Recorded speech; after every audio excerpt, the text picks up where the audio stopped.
Brother, ഈ ആന്റിയുടെ പേര് ശ്യാമള എന്നാണ്. കൊല്ലം തെക്കേവിള എന്ന സ്ഥലത്തു നിന്നാണ് ആന്റി വരുന്നത്.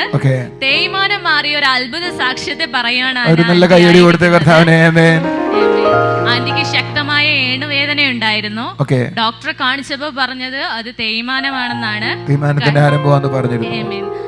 കഴിഞ്ഞ അതിന്റെ മുമ്പിലത്തെ സൺഡേ ജോൺ ബ്രദർ പ്രാർത്ഥിച്ചു. ആന്റി പറയുന്നത് വേദനയില്ല, പൂർണ്ണമായും മാറി. കഴിഞ്ഞ മുമ്പത്തെ ആഴ്ച പ്രാർത്ഥിച്ചു, പിന്നെ വേദനയില്ല, പൂർണ്ണമായിട്ടും മാറി. ഒന്ന് കൈയടിച്ച് കർത്താവിനെ സ്തുതിക്കാം. കർത്താവ് കൊടുത്ത സൗഖ്യത്തിന് നന്ദി പറയാം. Serial number KLM 52. ബ്രദർ, ഈ സിസ്റ്ററിന്റെ പേര് ഹരിപ്രിയ എന്നാണ്. കായംകുളം എന്ന് പറയുന്ന സ്ഥലത്തു നിന്നാണ് വരുന്നത്.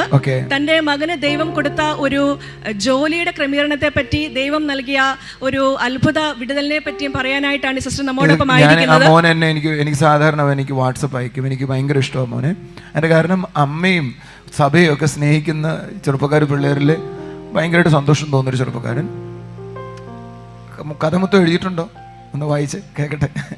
കാരണം അവന് യൂറോപ്പിൽ പോയി, അവിടെ ചെന്നപ്പോൾ അവൻ്റെ വിസ പ്രശ്നമായി. സത്യത്തിൽ അങ്ങനെ ഒരു സാഹചര്യം വന്നാൽ അവർ ടെർമിനേറ്റ് ചെയ്യത്തേ ഉള്ളൂ.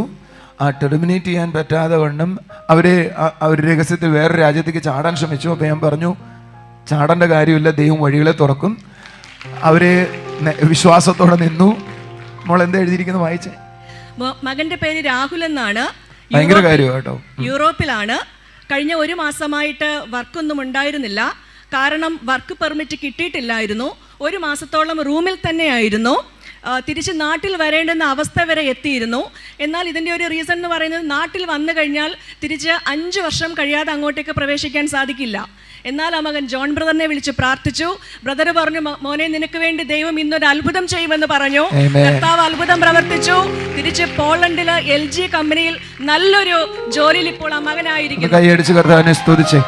അത് കേൾക്കേണ്ട കാര്യമായിട്ടോ. കാരണം ആ വർക്ക് പെർമിറ്റ് ഇല്ലാതെ അവനെ അവിടെ നിൽക്കാൻ ഒക്കത്തില്ല. അതുകൊണ്ട് വീണ്ടും ഒരു എംബസി വിളിപ്പിച്ച സമയത്ത് അവരെ അവിടെ നിന്നുകൊണ്ട് തന്നെ വേറെ രാജ്യത്തേക്ക് പോകാനായിട്ട് എംബസി അനുവാദം കൊടുത്തു. അങ്ങനൊരു കാര്യം നടക്കത്തില്ല. വർക്ക് പെർമിറ്റ് ഇല്ലാതെ ജോലി ചെയ്തതിനെ അവരെ ടെർമിനേറ്റ് ചെയ്യുന്നത്. എന്നാൽ സൂപ്പർ നാച്ചുറൽ അവന് പോളണ്ടിലേക്ക് പോകാൻ പറ്റി. അത് കേട്ടിട്ട് തന്നെ നമുക്ക് ചിന്തിക്കുന്നത് എങ്ങനെ നടക്കുന്നു എന്ന് ചിന്തിച്ചു പോകും. ദൈവം അത്ഭുതകരമായി ചെയ്തു. അമ്മോന്റെ വിശ്വാസത്തിന് നന്ദി. കർത്താവ് അനുഗ്രഹിക്കട്ടെ. സന്തോഷം. ബ്രദർ, ഈ ആന്റിയുടെ പേര് ബിന്ദു ഹരിലാൽ എന്നാണ്. കായംകുളത്ത് നിന്നാണ് ആന്റി വരുന്നത്. ആന്റിക്ക് miracles and normal programme sponsor ചെയ്തപ്പോൾ ഉണ്ടായ അത്ഭുത സാക്ഷ്യങ്ങളെ പറയാനാണ് ആന്റി ആയിരിക്കുന്നത്. ഒരു ദിവസം ഞാൻ വിളിച്ച് പ്രാർത്ഥിക്കുകയൊക്കെ ചെയ്തു അല്ലേ. നീ ഒരാളും കൊണ്ടുണ്ടല്ലോ. ആന്റി പറയുന്നത്, ആന്റിക്ക് ശക്തമായ നടുവേദനയും മുട്ടുവേദനയും തോൾവേദനയും ഉണ്ടായിരുന്നു. അന്ന് ജോൺ ബ്രദർ പ്രാർത്ഥിച്ചു, പൂർണ്ണമായും അത് മാറിപ്പോയി. കൈയടിച്ച് കർത്താവിനെ സ്തുതിച്ചാട്ടെ. അതോടൊപ്പം ആന്റി സന്തോഷത്തോടെ പറയുന്നത്, മകൾക്ക് ദേഷ്യമുള്ള സ്വഭാവം ഉണ്ടായിരുന്നു, അത് പൂർണ്ണമായും മാറിയെന്നാണ് പറയുന്നത്. കൈയടിച്ച് കർത്താവിനെ സ്തുതിച്ചേ. ദേഷ്യസ്വഭാവം പോയി, ഉറപ്പാ. അടിപൊളി. കൈയടിച്ച് കർത്താവിനെ സ്തുതിച്ചേ. കൈയടിച്ച് കർത്താവിനെ. Thank you very much. പറഞ്ഞാട്ടെ. ബ്രദർ, സിസ്റ്ററിന്റെ പേര് ശ്രീപ്രിയ എന്നാണ്. മോള് പറയുന്നത്, BSc നഴ്സിംഗിന് അഡ്മിഷൻ കിട്ടാൻ വേണ്ടി പ്രാർത്ഥിച്ചിരുന്നു. ജോൺ ബ്രദറാണ് പ്രാർത്ഥിച്ചത്. മോള് സന്തോഷത്തോടെ പറയുന്നത്, ഹൈദരാബാദിൽ BSc നഴ്സിംഗിന് കിട്ടി.